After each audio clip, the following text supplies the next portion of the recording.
Haleluya, salam saudara-saudara. Ketemu lagi dengan saya. Jangan lupa like dan subscribe dan tonton video-video pengajaran saya. Saya lagi senang mengajar sekarang untuk maksudnya dengan menjawab video-video pendek dari orang-orang Peluku Suntur. Ini kata Rocky Gerung. Jadi begini Bu, disembah oleh Yesus.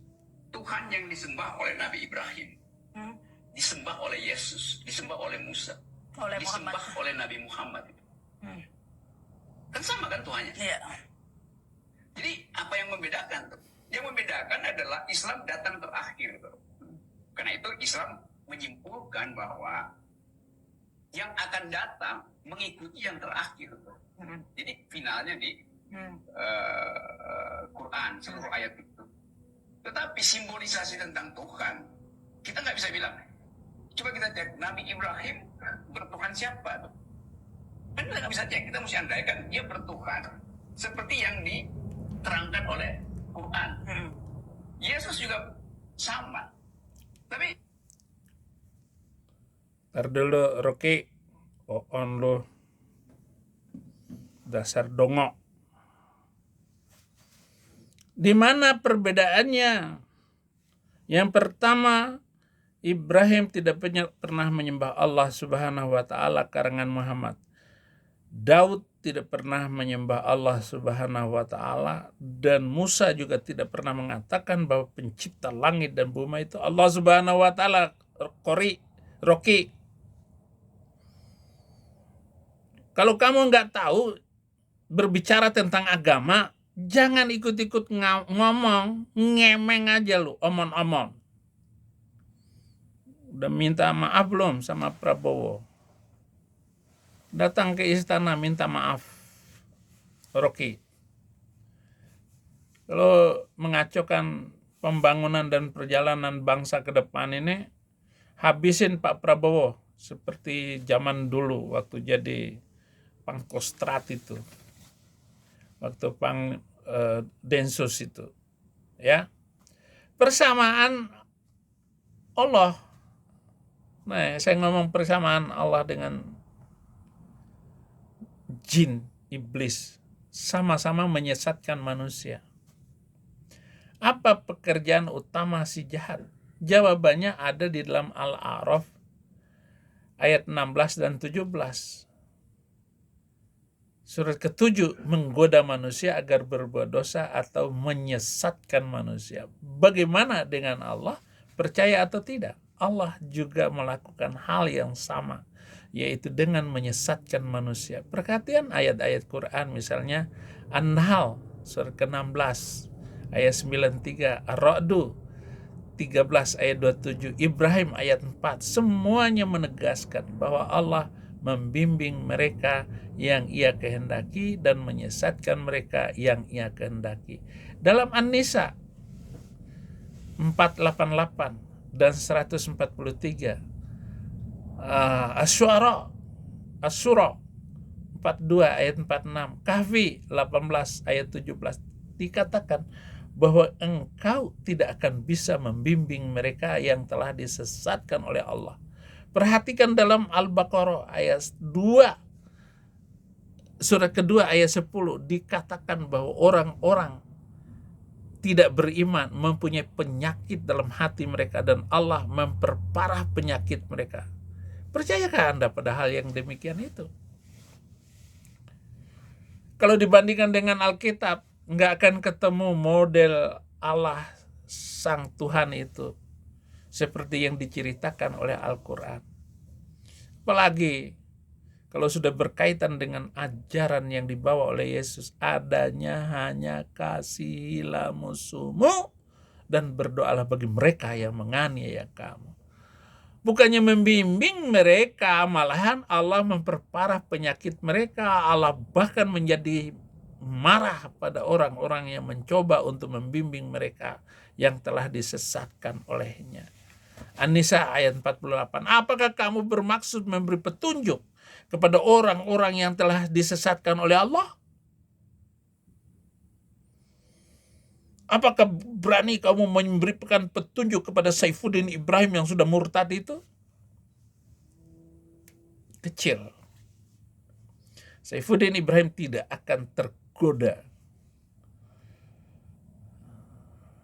terpapar oleh ajaran kriminal. Enggak.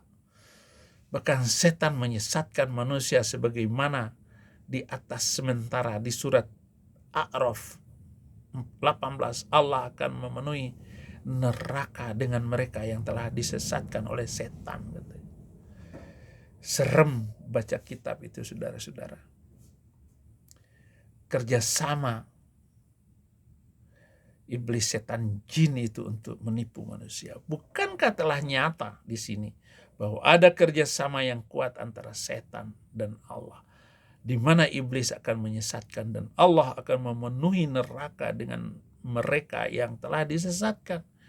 Perhatikan ayat-ayat Quran bahasa Arab untuk memastikan di dalam pemikiran Anda jangan menghindar dari tipu-tipu ini. Saya tadi pagi main TikTok, mendengarkan kalau lalu dinaikkan oleh sebuah akun, Pak Nur namanya. Dia bilang, saya sudah mendengar pernyataan-pernyataan Anda, fiti-fiti Anda, tapi ya jangan menghina Nabi saya. Ngomong sama Zuma sana, jangan ngomong kepada saya. Hentikan omongan Zuma itu. Hentikan ngomongan para mu'alaf tantrum itu. Bilang kepada Kainama, mereka-mereka yang menghina kekristenan, bilang sama Donditan, hentikan omonganmu itu. Baru saya hentikan. Kenapa? Karena memang menghina Nabi itu sangat menyakitkan hati Anda. Apalagi saya nggak tega. Saya itu bagaimanapun itu Nabi yang sudah saya percaya dari dulu. Nabi Muhammad itu. Hanya karena kalian itu menghina, membakar tempat ibadah, merusaknya itu. Itu yang membuat saya pindah Kristen. Ketika saya tidak melihat damai sentosa di dalam keyakinan itu. Katanya Islam itu damai, tetapi hanya di mulut saja.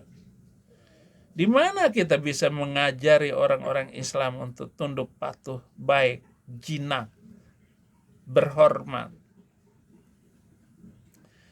Jadi bilangin dulu di sana, jangan ke saya. Akhirnya saya turun, saya nggak mau ngomong lagi di dalam komal itu. Saya keluar dari TikTok. Karena menyakitkan semuanya. Jika Anda tidak bisa membaca bahasa Arabnya, lihatlah dalam terjemahan. Sebab orang lain juga menggunakan penyesatan dalam terjemahannya, sebab mereka merasa sangat malu untuk menceritakan kebenaran mengenai relasi yang aneh antara setan dan Allah. Apakah analisa saya salah? Sekarang lihat, kita tahu bahwa Allah sendirilah yang sepenuhnya bertanggung jawab atas penyesatan ciptaannya. Misalnya memaksa mereka untuk menjadi orang-orang kafir. Jika demikian, mengapa ia memerintahkan kepada orang-orang muslim yang menjadi para pengikutnya untuk menghilangkan nyawa orang kafir ini, sebagaimana diperlihatkan dengan sangat jelas di banyak ayat-ayat kekerasan, 300 ayat yang saya minta agar jangan diucapkan, diajarkan di dalam sekolah-sekolah itu, karena hanya akan melahirkan tantrum, kacau, porak-poranda bangsa ini. Lihat sekarang Cina, bagaimana Cina sana.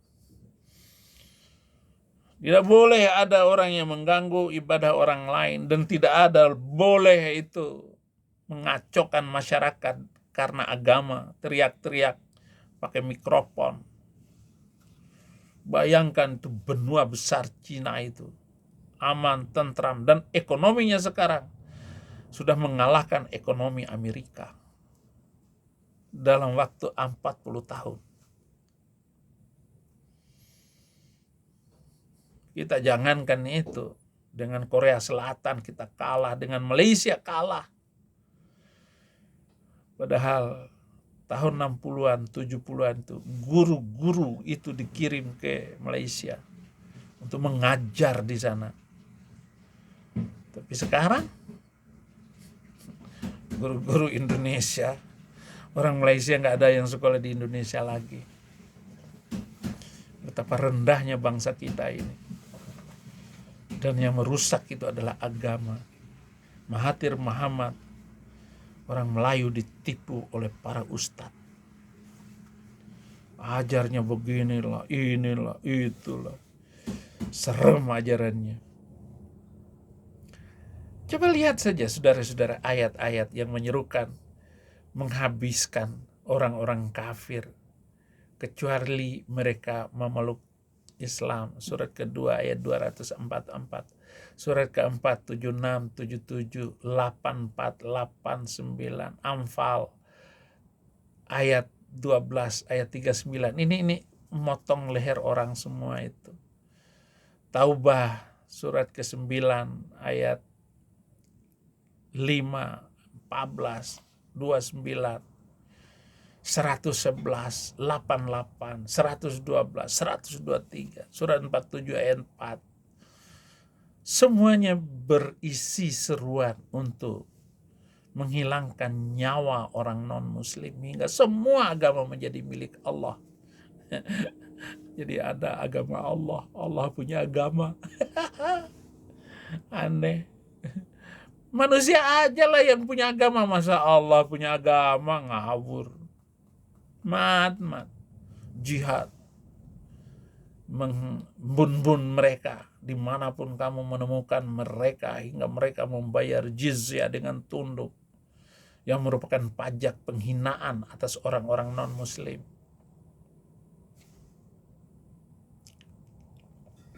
Di sini Allah memperlihatkan kenaifannya di mana ia memaksa orang-orang muslim yang menjadi pengikutnya untuk memaksa non-muslim memeluk Islam atau dibimbing, sementara ia memberitahukan kita hal-hal yang aneh.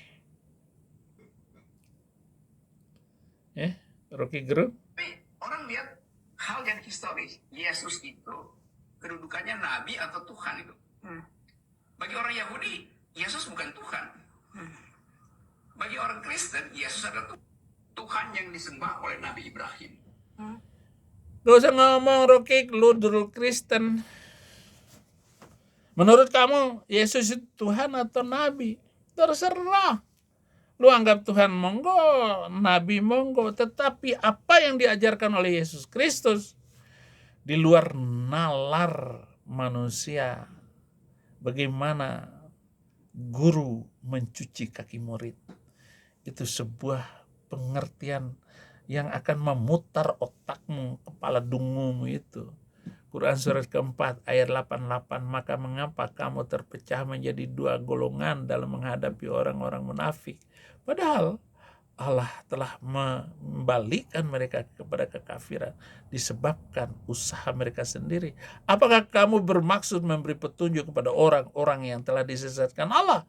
Barang siapa yang disesatkan Allah sekali-kali, kamu tidak akan mendapatkan jalan untuk memberi petunjuk kepada mereka.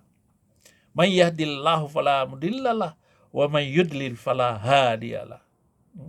Ini ayat harus diucapkan oleh khotib ketika hari Jumat. Kalau khutbahnya tanpa ayat ini, maka khutbahnya gagal. May yahdillahu fala mudhillalah wa may yudlil fala hadiyalah.